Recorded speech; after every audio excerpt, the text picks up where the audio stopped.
یہ صحابہ صفہ میں سے تھے. کلمے پڑھنے کے بعد چونکہ طبیعت جلالی تھی تو حضور نے بھیج دیا، فرمایا واپس جاؤ اپنے قبیلے میں تبلیغ کرو. واپس گئے، بھائی کو مسلمان کیا، والدہ کو مسلمان کیا، قبیلہ سارا مسلمان کیا، وہیں رہے. ہجرت مدینہ کے بعد آئے تبوک کے موقع کے قریب، اور حضور نے صحابہ صفہ میں رکھ لیا. نوکری کرتے مدینے والے رسول، دلیر آدمی تھے، بڑا قبیلہ تھا، پر ڈیوٹی کرتے، ڈیوٹی خدمت کرتے. ایک بیٹا تھا، زار اس کا نام تھا، اس کی ڈیوٹی لگائی تم نے میرے نبی پاک کے اونٹ چرانے. ڈاکو آئے تو صاحبزادہ اونٹوں کی اونٹنیوں کی حفاظت کرتے شہید ہو گیا. ایک بیٹی تھی، ایک بیٹا، بیٹا شہید ہو گیا. بیوی سے کہا تم نے نبی پاک کے گھر میں خدمت کرنی ہے، حضور کے گھر والوں، اور میں نبی پاک کی نوکری کروں گا. حضور کی خدمت کرتے، ہر وقت خدمت میں رہتے. اور حضور جب آتے نا، صحابہ صفہ میں یہ شامل تھے جو لوگ دین سیکھتے. حضور جب آتے تو سب سے پہلے آ کے حضرت ابو ذر غفاری کا پوچھتے، بلائیں، اور جب بات کرتے حضور تو بار بار ان کو مخاطب کر کے بات کرتے. حضرت ابو ذر غفاری رضی اللہ تعالیٰ عنہ کا نبی پاک سے اتنا پیار کہ ہماری بھی مشکل حل کر دی. ابو داؤد شریف میں موجود ہے، ایک دن کہنے لگے یا رسول اللہ صلی اللہ علیہ وسلم، اگر کوئی بندہ کسی سے پیار بڑا ہی کرے پر اس جیسے عمل نہ کر سکے. لوگ ہمیں کہتے ہیں نا جی پیار بڑا، عمل بھی تو کرو نا. بھی کرنا چاہیے، پر انسان ہے نا، غلطی بھی تو ہو ہی جاتی ہے. اب ہم عمل نہیں کر سکتے تو تم ہمیں پیار بھی نہیں کرنے دو گے؟ مہربانی کرو، پیار تو کرنے دو نا. حضرت ابو ذر غفاری نے کہا، ابو داؤد شریف میں موجود ہے، یا رسول اللہ صلی اللہ تعالی علیہ وآلہ وسلم، حضور پیار بڑا کرے پر ان جیسے عمل نہ کرے تو حکم کیا ہے؟ تو حضور نے فرمایا پیار سچا کرے، اللہ قیامت کے دن جس سے محبت کرے گا نا، اس کے ساتھ ہی دونوں کو اکٹھا فرما دے گا. تو حضرت ابو ذر نے فوراً کہا، حضور پھر مجھے آپ سے بھی بڑا پیار ہے، رب سے بھی بڑا پیار ہے. فرمایا فکر نہ کرنا، جنت میں اکٹھے ہی جائیں گے. اتنی محبت رسول پاک کی ذات کے ساتھ. حضور کی نوکری کرنا. ایک دن خدمت کرتے کرتے سو گئے. حضور مسجد میں آئے پتہ کرنے کہ ابو ذر آرام کر رہا ہے. یہ بھی مزہ ہوتا ہے، خیال رکھنا اپنے درویشوں کا، کیا کھایا، کیا پیا، کہاں سوئے. حضور رات کو آئے، یہ سوئے ہوئے. فرماتے ہیں حضور نے میرا انگوٹھا ہلایا، میں اٹھ کے بیٹھ گیا، حضور بھی میرے پاس بیٹھ گئے. اور میں ابو ذر بڑا پیار کرتے ہو، سونے آپ کو پتہ ہی ہے. کہا یار تو بڑی نوکری کرتا ہے، ایک دن وہ بھی آئے گا جس دن تجھے میری مسجد اور میرے شہر سے جانا پڑے گا، پھر کیا کرو گے؟ تو عرض کی حضور کسی کی طاقت ہے مجھے آپ کے شہر سے نکالے؟ میں تلوار نکال لوں گا. نبی پاک نے فرمایا تلوار نہ نکالنا، جہاں تمہیں بھیجا جائے چپ کر کے چلے جانا. حضور کب تک؟ فرمایا جب تک اللہ تیری اور میری ملاقات نہیں کرا دیتا، یعنی وصال تک. یہ واحد شخص ہیں کہ حضور کے وصال ظاہری کا وقت آ گیا تو فرمایا کوئی میرے ابو ذر کو بلاؤ. جب یہ آئے تو حضور لیٹے ہوئے تھے، یہ جھکے نبی پاک کی طرف، حضور میں حاضر ہوں. تو حضور نے پکڑ کے سینے کے ساتھ لگایا. میرے رسول پاک صلی اللہ علیہ وسلم کی خدمت میں ایک دفعہ عرض کرنے لگے، حضور مجھے صوبے کا گورنر بنا دے. تو نبی پاک نے فرمایا ابو ذر میں عہدے پسند نہیں کرتا، تو تمہیں بھی میں کہتا ہوں عہدہ نہ لینا، تمہیں بھی کہتا ہوں عہدہ نہ لینا. فرمایا ابو ذر میں جو چیز اپنے لیے پسند کروں گا تمہیں بھی اسی کا مشورہ دوں گا. تم بندے اچھے ہو پر یہ کام تمہارے بس کا نہیں ہے. بڑے زاہد آدمی میرے رسول کریم صلی اللہ تعالی علیہ وآلہ وسلم نے ان کے بارے میں فرمایا جس طرح نبیوں میں حضرت عیسیٰ علیہ السلام ہوئے. دیکھیں نا، انبیاء میں اللہ تعالیٰ نے ہر قسم کی عظمت نبیوں کو دی. جناب سلیمان علیہ السلام کا تو تخت بھی ہوا میں اڑتا تھا، جن تک تابع دار تھے. اور نبیوں میں حضرت عیسیٰ بھی ہیں جن کے پاس گھر بھی کوئی نہیں، شادی بھی کوئی نہیں کی، اینٹ سرانے رکھ کے تکیہ بناتے. ایک ان کے پاس کنگھی تھی اور ایک پیالہ تھا. دیکھیں جو بندہ نیک ہو نا، وہ بھی نیک ہیں، اللہ کے نبی ہیں. آپ اپنا تقوی مسلط نہیں کریں گے، جو وہ کر رہے ہیں وہ بھی مخلص ہو کے کر رہے ہیں. حکومتیں جو چلانی ہیں تو وہ کس نے چلانی ہے؟ اگر نیک بندے نہیں آئیں گے تو غلط لوگ آئیں گے، قوموں پہ ظلم کریں، وہ بھی اپنی جگہ ٹھیک ہے. لیکن یہ جو کر رہے ہیں یہ بات بھی اپنی جگہ بالکل ٹھیک ہے. ہم پتہ کیا کرتے ہیں؟ ہم چیزوں کو مسلط کرتے ہیں، ایک دوسرے پر مسلط نہیں کریں چیزوں. آپ جو کر سکتے ہیں، جو رستہ آپ کو صحیح لگتا ہے اختیار کر لیں. یہی تو ہمارے دین کا حسن ہے کہ سارے رستے واضح کر کے ہمیں دکھاتا ہے. حضرت عیسیٰ علیہ السلام نے ایک دن دیکھا کہ ایک بندہ نا انگلیوں کے ساتھ اپنے بال سیدھے کر رہا ہے. تو آپ نے فرمایا یار کنگھی کے بغیر بھی کام چل سکتا ہے. کنگھی بھی خیرات کر دی. دیکھا ایک بندہ ہاتھ کا تکیہ بنا کے لیٹا ہے تو فرمایا اینٹ بھی دے دو کسی کے کام آ جائے. ایک دن دیکھا کہ ایک بندہ نا یوں چلو میں پانی پی رہا ہے, فرمایا پیالہ بھی رہنے دو, اس کے بغیر بھی کام چل ہی جاتا ہے. جناب عیسیٰ کا یہ زہد تھا. میرے نبی پاک علیہ السلام نے فرمایا جس نے جناب عیسیٰ کا زہد دیکھنا ہو وہ میرے ابو ذر غفاری کو دیکھے, ان کو دیکھے. یہ دنیا میں جناب عیسیٰ کے زہد کے مطابق چلتے پھرتے, ساری زندگی دولت کو مال کو پسند نہیں کیا. جہاں رہتے تھے ایک گورنر صاحب نے 300 دینار تحفے میں بھیجے. تو ایک ہوتا ہے نا بندہ کہتا نہیں نہیں ضرورت نہیں, اور حضور سید عالم صلی اللہ علیہ وسلم نے حضرت عمر سے فرمایا تھا جو خود بخود آ جائے وہ قبول کر لو اللہ کی طرف سے. لیکن ان کا رنگ فقیری والا تھا اور تھوڑا انوکھا تھا. 300 دینار آئے تو فرمانے لگے اسے جا کے کہو تمہیں کوئی اور بندہ نہیں ملا دھوکہ دینے کے لیے, میرے گھر ہی مال بھیج دیا ہے. فرمانے لگے میرے پاس گدھا ہے سواری کرنے کے لیے, میرے پاس بکریاں ہیں دودھ پینے کے لیے, میرے پاس ایک چادر اضافی ہے سامان میں سے. میں تو ڈرتا ہوں کہ رب کہیں اس چادر کے بارے میں سوال نہ پوچھ لے, اور تم ہو کہ میرے پاس یہ لے کے آئے ہو. حضرت عثمان غنی کے پاس جا کے کہا کرتے کتنا لوگوں کے پاس پیسہ آ گیا ہے, ہر بندے کے گھر میں مال ہے, یہ کیا ہو رہا ہے, لوگوں سے کہیں خرچ کریں غریبوں پہ. عثمان غنی فرمانے لگے تمہیں تو خوش ہونا چاہیے کہ میرے دور میں لوگ خوشحال ہو گئے. آپ فرمانے لگے نہیں, وہ والا رنگ زیادہ بہتر ہے جو مدینے والے نے اختیار فرمایا ہے, کیونکہ کچا رنگ للاری والا چڑھدا تے لیندا رہندا عشق تیرے دا رنگ محمد, جدوں چڑھ جائے پھر نہیں لیند. تو بھوک کے موقع پر نا اونٹ پہ بیٹھے تھے, پیچھے رہ گئے. اونٹ سست تھا, تھک گیا, چل نہیں رہا تھا. حضرت ابو ذر غفاری رضی اللہ تعالیٰ عنہ پہلے تو اسے لے گئے یہ گاؤں میں کہ اونٹ بیمار ہو گیا, اس کا علاج کرایا, لیکن جب وہ ٹھیک نہ ہو سکا نا تو اونٹ وہیں چھوڑ دیا. حضور صلی اللہ علیہ وسلم کے پیچھے ضرور پہنچنا ہے میدان تبوک میں. تو جو سامان تھا وہ سارا پشت پہ رکھا اور اکیلے ہی چل دیے, تنے تنہا اور پیدل. سامنے سے گرد اڑتی ہوئی نظر آئی تو لوگوں نے کہا حضور پتہ نہیں کون آیا ہے. فرمایا تمہیں نہیں پتا, مجھے تو پتا ہے نا, ابو ذر غفاری آیا ہے. ابو ذر غفاری آئے. پھر حضور نے فرمایا یمشی واحدہ و یموت واحدہ و یبعث واحدہ. فرمایا یہ تنہا چلتے ہیں, یہ تنہائی دنیا سے جائیں گے, تنہائی اٹھائے جائیں گے. تنہا چلتے ہیں, تنہائی دنیا سے جائیں گے, انتقال تنہائی اٹھائے جائیں گے. جو بہت زیادہ سختی کرنے لگے صحابہ پہ, بہت زیادہ. تو حضرت عثمان غنی رضی اللہ تعالیٰ عنہ نے فرمایا کہ آپ اپنے مزاج کے لحاظ سے تو درست ہیں, پر جو چیز آپ طاری کرنا چاہتے ہیں جب شریعت گنجائش دیتی ہے تو آپ کیوں اتنی سختی فرماتے ہیں. تو فرمانے لگے ٹھیک ہے پھر مجھے ربضہ جانے کی اجازت دے دو. ربضہ ایک بستی تھی, جنگل تھا, وہاں کوئی آتا جاتا نہیں تھا. اسی کسے دے کچھ نہیں جلاتے تو نہ کچھ ہڈا دردی. حضور نے کہا تھا نا یمشی واحدہ, اکیلا چلے گا. ربضہ چلے گیا. حضرت سیدنا عثمان غنی نے کہا یہ کچھ بکریاں لے جاؤ, دودھ پی لیا کرنا. فرمایا عثمان مجھے مال کی تو ضرورت پہلے دن سے ہی کوئی نہیں, مجھے تو رب رسول کی ضرورت ہے, ان کی کرم نوازیاں میرے ساتھ رہتی ہیں. تشریف لے گئے. وہاں تنہا کھجور کے خشک ٹکڑے کھاتے, عبادت کرتے, اللہ کو یاد کرتے. بڑے بڑے لوگوں نے آ کے کہا کہ ابو ذر آپ کی بڑی شان ہے, ہمارے ساتھ چلیں. فرمایا چھوڑو, کہاں منشور ہم اور کہاں ہنگامے محبت کے, ایک حجرے میں رہتے ہیں خدا کو یاد کرتے ہیں. ضرورت کوئی نہیں, جہاں ہوں نا وہاں میں ٹھیک ہوں, حاجت نہیں. وصال کا وقت آ گیا, دنیا سے جانے کا ٹائم آ گیا. اکیلے ہیں, بیوی ہے اور بیٹی ہے, جنگل کا علاقہ ہے, حج ہو گیا, رستے بند ہو گئے, بیمار ہو گئے. اپنی اہلیہ کو بلا کے کہنے لگے اب میں بچوں گا نہیں, اب جانے کا وقت آ گیا.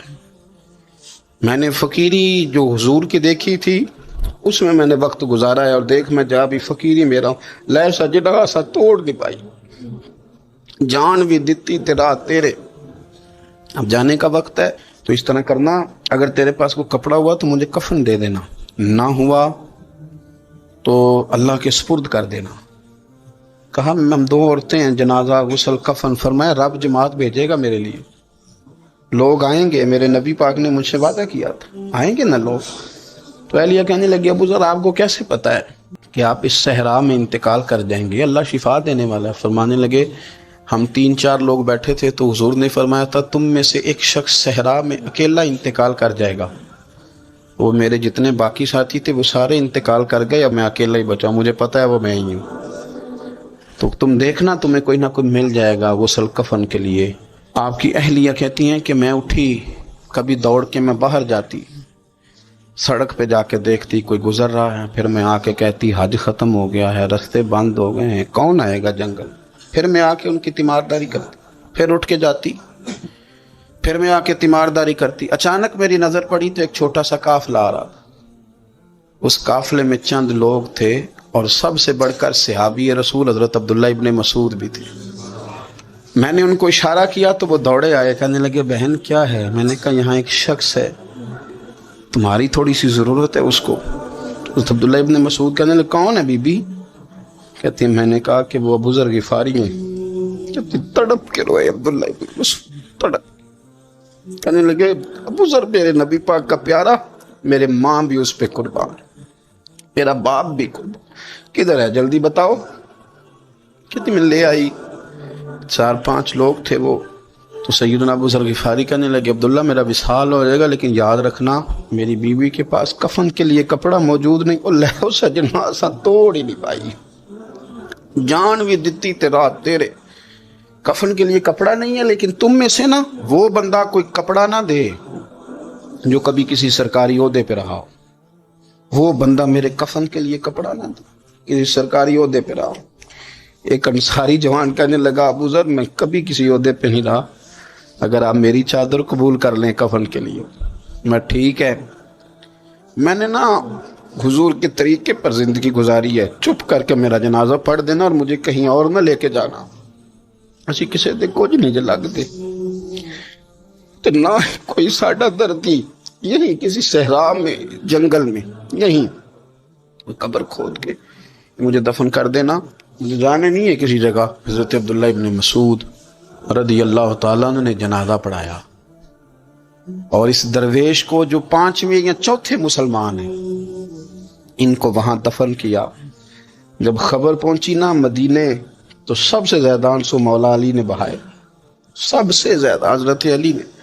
لوگوں نے کہا اتنا کیوں روتے ہو؟ فرمایا 2 ہی تو بندے تھے جو اللہ کے راستے میں کسی کی پرواہ نہیں کرتے تھے، اب ایک ہی رہ گیا ہے. کہ حضور کیا مطلب؟ فرمایا 2 ہی تھے، ایک ابو ذر اور ایک علی، اب اکیلا علی تو رہ گیا، وہ چھوڑ کے چلے گئے. حضرت سیدنا ابو ذر غفاری رضی اللہ تعالیٰ عنہ اس عظیم شخص کا نام ہے. سردار قبیلے سے تعلق تھا، بڑے بہادر تھے، پر حضور کو فقیری میں دیکھا تو پھر زندگی اسی فقیری میں گزارتی، اسی فقیری میں، اسی طریقے میں وفا کر کے نا اسی رنگ میں گزار دی، انہی نقشوں پہ رہے. اگرچہ جائز تھا، بڑے بڑے لوگ تھے، حضرت عبد الرحمن ابن عوف بڑا مال تھا، حضور نے ان کو جنتی کہا، ان کے پیچھے نماز پڑھی، سب ٹھیک تھا، پر فرماتے تھے یار میں انکار نہیں کرتا پر میرے نبی نے فقیری کی، حضور نے ایک وقت کھایا ایک وقت بھوک کاٹی، تم کس طرح بھر بھر کے پیٹ کھاتے ہو. حضرت ابو درداء، حضرت ابو موسیٰ اشعری، حضرت ابو ہریرہ رضی اللہ تعالیٰ عنہ، یہ سمجھ لیں ان کے کلاس فیلو تھے، ان کے ساتھ پڑھا تھا انہوں نے. حضرت ابو ذر غفاری ان پر بھی جلال کرتے. میں آپ یقین کریں کہ طبیعت نا ایسے کیف میں آ گئی ان کو پڑھ کے.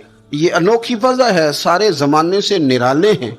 یہ بندے کون سی بستی کے یار اب رہنے والے ہیں؟ یہ کس طرح کے لوگ ہیں؟ کیا سوچ ہے؟ حضرت ابو درداء رضی اللہ تعالیٰ عنہ کے گھر کے قریب سے گزرے تو حضرت ابو درداء مکان بنا رہے تھے. کیا جملہ کہا، تڑپ گئی روح. فرمانے لگے ابو درداء تجھ سے مجھے یہ امید نہیں تھی یار. فرمایا کیا ہوا؟ فرمانے لگے اب تیرا مکان بنانے کے لیے بھی اللہ کے بندوں کی پشتوں پر اینٹیں رکھی جائیں گی.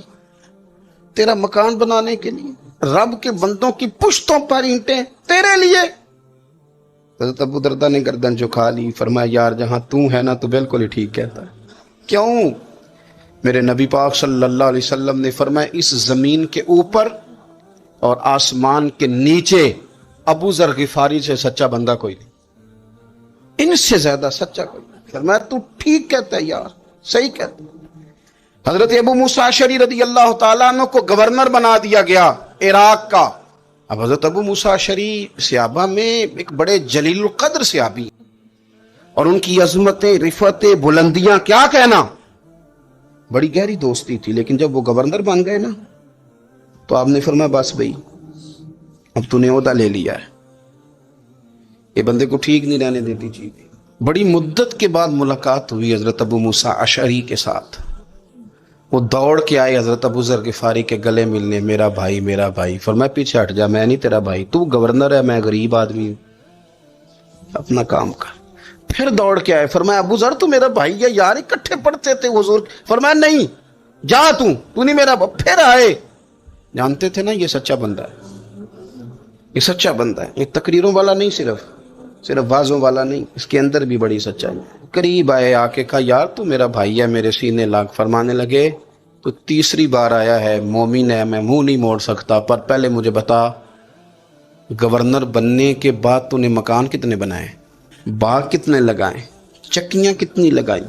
حضرت ابو موسیٰ اشعری نے ان کا ہاتھ پکڑا، رونے لگے، کہنے لگے جس محبوب سے تو نے تربیت لی ہے میں بھی انہی کا نوکر ہوں، جن کپڑوں میں میں عراق گیا تھا میرے ہاتھ بھی وہی ہیں یار، کیا بات کرتا ہے تو میرے وہی ہیں۔ مجھے بتا اگر یہ عہدے خدمت کے ہم نہیں لیں گے تو پھر کیا ظالموں کو دیں گے، غیروں کو دیں گے؟ نہ کر، کچھ نہیں بنایا۔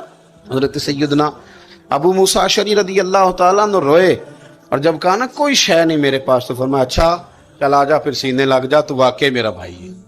پھر حضرت ابو ذر غفاری نے محبت فرمائی، وہ درویشی، وہ فقیری، وہ سادگی، وہ نورانیت، وہ دل کے ساتھ اندر۔ ہمارے تو بہت سارے لوگ ہیں جو کہتے ہو کہاں لے جانا ہے مال، کیا ضرورت ہے مال کی، ہر وقت مال کی مخالفت کرتے ہیں، لیکن دل ان کا کہتا ہے کہ آئے صحیح کسی طریقے سے، پہنچے صحیح۔ حضور نے فرمایا بعض لوگوں کی زبانیں شہد سے زیادہ میٹھی، دل بھیڑیے سے زیادہ خطرناک، اوپر سے کہہ کچھ رہے ہیں اندر حالات کچھ اور ہیں۔ لیکن حضرت ابو ذر غفاری رضی اللہ تعالیٰ عنہ دوری دولت سے، آپ فرماتے کیوں ہیں لوگوں کے پاس مال، کس لیے اتنا مال جمع کیا ہے؟ کیا ساری غریبی ختم ہو گئی ہے، غربت مٹ گئی ہے ساری؟ کیوں لوگ مال بناتے ہیں؟ ایک اور آپ کی کلاس فیلو تھے جو بصرے کے گورنر بنے، عبداللہ بن عامر رضی اللہ تعالیٰ۔ ایک صاحب سے ملاقات ہوئی، جناب نافع تائی ان کا نام تھا، تو ابو ذر غفاری سے وہ بڑے شوق سے ملنے آئے، حضور کے صحابی سمجھ کر کے۔ فرمایا کہاں کے رہنے والے ہو؟ کہا میں تو بصرے کا رہنے والا ہوں۔ فرمایا وہاں میرے ایک کلاس فیلو ہیں عبداللہ بن عامر، کہا وہ تو آج کل گورنر ہیں۔ فرمایا میرا ایک پیغام دے دو گے اس کو جا کے؟ تو حضور دے دوں گا۔ فرمایا اس سے جا کے کہنا تو گورنر بن کے بھی زندہ ہی ہے، اور میں پانی کا پیالہ پیتا ہوں، کھجور کھاتا ہوں اور رب کی عبادت کرتا ہوں، میں بھی تو زندہ ہی ہوں نا، تو بھی زندہ ہی ہے، اس سے آگے کچھ نہیں ہے، اور میں کھجور کھاتا ہوں، پانی کا پیالہ پیتا ہوں، میں بھی تو زندہ ہوں نا۔ اللہ اکبر۔ نافع تائی کہتے ہیں اس پیغام کی سمجھ نہیں آئی، لیکن میں لے کے گیا، عبداللہ بن عامر سے میری ملاقات ہوئی تو میں نے کہا جی ایک پیغام دینا ہے، تو انہوں نے کچھ توجہ نہیں کی۔ جب میں نے بتایا نا کہ حضرت ابو ذر غفاری کا پیغام ہے تو ان دونوں آنکھیں کھول دی، کہنے لگے جلدی بتاؤ انہوں نے کیا کہا ہے، جلدی بتا۔ فقر اور درویشی کے رستے پہ چلنے والوں کے امام سیدنا ابو ذر غفاری نے کیا کہا ہے؟ تو کہتے ہیں مجھے پاس بٹھا لیا، شفقت فرمائی، کہنے لگے اب بتاؤ انہوں نے کیا کہا ہے۔ عرض کرنے لگے انہوں نے کہا ہے کہ تو گورنر ہے، تو بھی زندہ ہے، اور میں کھجور کھاتا ہوں، پانی پیتا ہوں، رب کو یاد کرتا ہوں، میں بھی تو زندہ ہی ہوں نا۔ کہنے لگے ایک دفعہ پھر کہہ۔ کہا انہوں نے کہا تھا کہ میں کھجور کھاتا ہوں، پانی پیتا ہوں، عبادت کرتا ہوں، میں بھی تو زندہ۔ کہا ایک دفعہ پھر کہہ۔ کہتے ہیں تیسری دفعہ کہا تو وہ اتنا روئے کہ انہوں نے چادر میں منہ چھپا لیا۔ کہنے لگے یار وہ ٹھیک ہی کہتا ہے، وہ صحیح کہتا ہے، اتنا مال، اتنے عہدے، اتنی چیزیں، اتنا کچھ جمع کر کے رکھا ہے، ان کا حساب دینا، ان چیزوں کی اللہ کے حضور کیا عذر پیش کریں گے، کس طرح رب کی بارگاہ میں بتائیں گے، کیا وجہ تھی، کن چکروں میں ہم نے زندگی گزار دی۔ سیدنا ابو ذر غفاری رضی اللہ تعالیٰ عنہ نے اپنی حیات مبارکہ ساری کی ساری فرماتے تھے کہ ہم نہیں عمل کریں گے تو کون کرے گا؟ وہ خاص سادگی